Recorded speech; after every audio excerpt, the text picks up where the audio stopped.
chút phliêng căn để kháng vừa chỉ vật dân rừng mòn căn để kháng cùng áo để dân rốt tam chút phliêng từ dân nè cùng phịch rư bỏ giới nè đầu đau ỏi mom chọp nằng đây nằng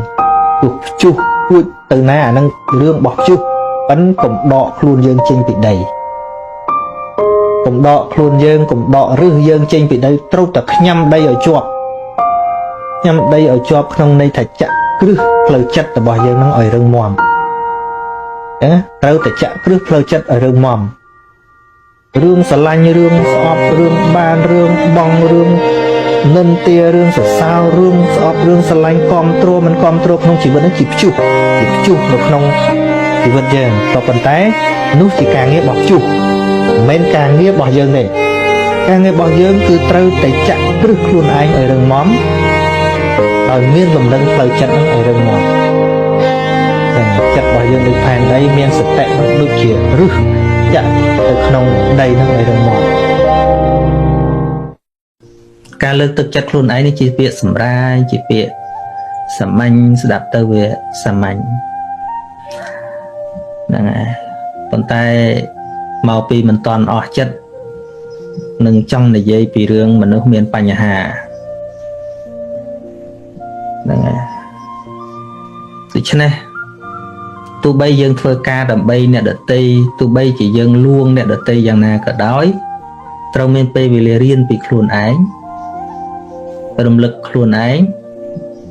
bị pro khuôn ái những bên nơi nóng cua cài từng ở đôi tại nè đợt tây cầm bóng tái miên bị bạt được hiện đại còn thải lời nâng nè sạp để chờ nâng mình nơi nóng rương từng ở nâng tệ rương mình nu miền ca ria thoiឬក៏ធ្វើឲ្យការប្រឹងប្រែងនឹងវាមិនមានភាពខ្លាឃ្លាំតទៅទៀតបានព្រោះតែមនុស្សសម្លឹងតែជ្រុងមកខាងដូចខ្ញុំកណាអាត្មាមើលពីការបង្រៀនដូចជាធ្វើយ៉ាងណាឲ្យមនុស្សជោគជ័យអីជាដើមគឺបរៀនតែក្បាច់ប្រយុទ្ធភាគច្រើនគឺបរៀនតែក្បាច់ប្រយុទ្ធតែអត់បង្រៀនក្បាច់ការពារក្បាច់រងឬក៏បង្រៀនឲ្យត្រៀមទទួលលទ្ធផលបើសិនបើវាអត់ជោគជ័យនោះ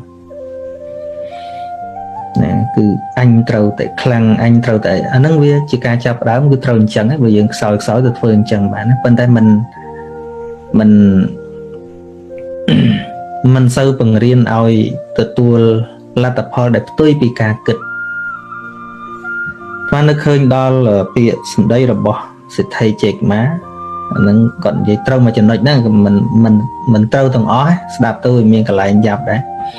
ប៉ុន្តែកន្លែងណាត្រូវយើងលើកសរសើរគាត់និយាយពីការទៅលក់ជាអ្នកលក់ឧទាហរណ៍ថាទៅលក់ឲ្យមនុស្ស10នាក់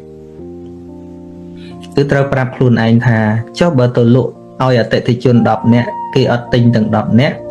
ធ្វើម៉េចគាត់ថាមកវិញត្រៀមទទួលអត់បានហ្នឹងប៉ុន្តែត្រូវធ្វើមិនមែនគិតទៅដល់លទ្ធផលដែលមិនមានអ្នកទិញឲ្យអត់ធ្វើទេតែបើអត់មានអ្នកទិញសោះមកវិញប៉ុន្តែសួរថាខាតអីអត់ខាតអីបានផ្សាយពាណិជ្ជកម្ម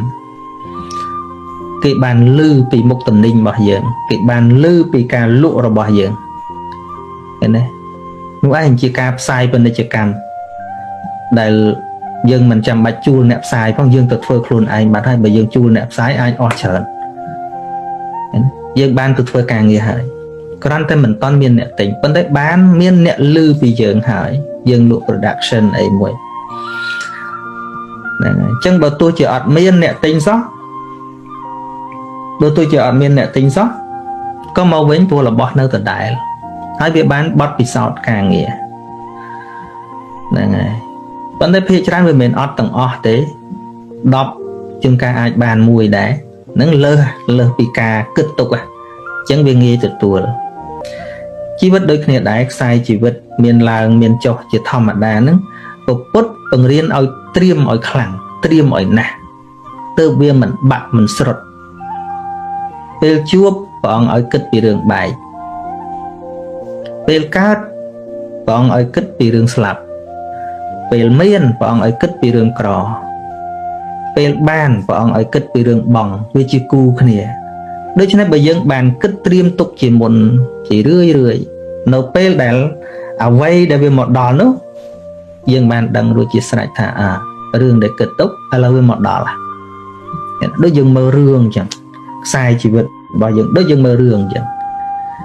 ហ្នឹងហើយវាមានពេលខ្លះក៏ជួបជុំសើចសប្បាយទៅពេលខ្លះក៏មិនខ្សត់ទៅប៉ុន្តែយើងអ្នកមើលយើងមិនទៅទាស់អីទេព្រោះខ្សែរឿងវាត្រូវតែអញ្ចឹងជីវិតដូចគ្នាអញ្ចឹងដែរហ្នឹងហើយនៅពេលដែលយើងយល់ពីដំណើរជីវិតសាមញ្ញអញ្ចឹងទៅរឿងបន់ស្រន់អីក៏លែងមានឲ្យទៅបន់នេះក៏លែងបន់ដែរហ្នឹងហើយមិនបានលែងបន់ទៅឃើញធ្វើអំពើអត់ប្រយោជន៍ហ្នឹងបើបន់បានវាគ្មានអ្នកក្រទេនៅតាមតំបន់ដាច់ស្រយាលជើងធូបកាន់តែច្រើនរោងអ្នកតាកាន់តែច្រើនកន្លែងបន់កាន់តែច្រើនហើយកាន់តែយ៉ាប់ណាអញ្ចឹងបានមហាធម្មគន្ធីក៏គាត់និយាយដែរថាការបន់ស្រន់នឹងវកគ្រាន់តែជាការបង្ហាញនូវភាពទន់ខ្សោយរបស់មនុស្សប៉ុណ្ណោះណាបើយើងមានសមត្ថភាពគ្រប់គ្រាន់ណាទៅបន់តែហើយដូចមនុស្សអត់តន់មានភ័យមានបន់ហើយដល់ភ័យហើយវាភ័យខ្លាចនឹងដោះស្រាយមិនបន់បដ ாய் ឃើញជាកន្លែងដែលអត់សមត្ថភាពឯងយើងថាបន់ទៅវាបានធូរចិត្តដែរថាអត់ទេគឺមកពីមនុស្សអត់មានទីពឹងមនុស្សអត់មានសមត្ថភាពគ្រប់គ្រាន់អញ្ចឹងត្រូវបន់រករបស់បន្ថែមដើម្បីឲ្យស្ងប់ចិត្តហ្នឹងហើយក៏កុហកខ្លួនឯងថាអារបស់មើលមិនឃើញហ្នឹងកុហកថាក្រៃលោវាស័ក្តិសិទ្ធិមានសើរឿងក្រៃលោទាំងអស់នេះមានកន្លែងណាជាអ្នកមានទីពឹងមួយអត់ផងឲ្យតែបន់សុំសុខគ្មានមនុស្សមានទីពឹងមួយទេកុំមកនិយាយថាអត្តាហើយអត្តនោនេថោអាត្មាមិនជឿទេហ្នឹងឲ្យទៅចុះទៅមុខព្រះមិនបាច់ទៅបន់អ្នកតាទេបន់តែព្រះសម្មាសម្ពុទ្ធហ្នឹងព្រះអង្គហើយសូមឲ្យខ្ញុំព្រះអង្គបានសុខអញ្ចឹងអញ្ចឹងអញ្ចឹងចុះកុំមកនិយាយអារឿងអត្តាហើយអត្តនោនេថោគ្មានយល់ទេអត់យល់បើមានទីពឹងហើយឈប់បន់ដូចមនុស្សដើរសុំគេមកពីវាខ្វះវាគ្រប់អីមានតែសុំអីមែនទេដូចយើងមានមុខរបរយើងមានអីរឿងលក់ដូរអីគ្រប់គ្រាន់ហើយគេប្រើឲ្យទៅសុំទានគេបើទៅអត់ទៅទេហ្នឹងហើយយើងអ្នកទាំងអស់គ្នាហ្នឹងដែលមានការងារដែលមានអីហ្នឹងប្រើឲ្យទៅសុំទានគេអត់ទៅទេណាខ្មាស់គេតែបើទៅសុំពីខ្មោចហ៊ានសុំឲ្យខ្មោចឲ្យសេចក្តីសុខឃើញទេសុំខ្មោចសុំអ្នកតាសុំនេះសុំនោះពីគ្រូបកែអីចេះចោះឲ្យតែវាពាក់ប៉ុណ្ណាបកែអីចេះចោះមើលមិនឃើញហ្នឹងហ៊ានហ្នឹងហើយប៉ុន្តែហេតុអីបានជាយើងចេះតែនាំគ្នាទៅធ្វើអញ្ចឹងថាមកពីសង្គមយើងអញ្ចឹងទាំងទិដ្ឋិហ្នឹងយើងវានៅមានផងដែរក៏ប៉ុន្តែបើសិនជាយើងរស់នៅក្បែរពួកអ្នកយល់ដឹងជាអរិយបុគ្គលអីហើយយើងស្ដាប់ធម៌យល់ខ្លះងាប់ហើយបនហ្នឹងមានបនមុខគេខ្មាស់គេដូចយើងមានលុយចាយអីគ្រប់គ្រាន់ទេគេប្រើឲ្យទៅសុំទានឬខ្វះតិចតួចចង់បានទៅសុំទៅយើងអត់ហ៊ានទៅចឹងខ្មាស់គេអញ្ចឹង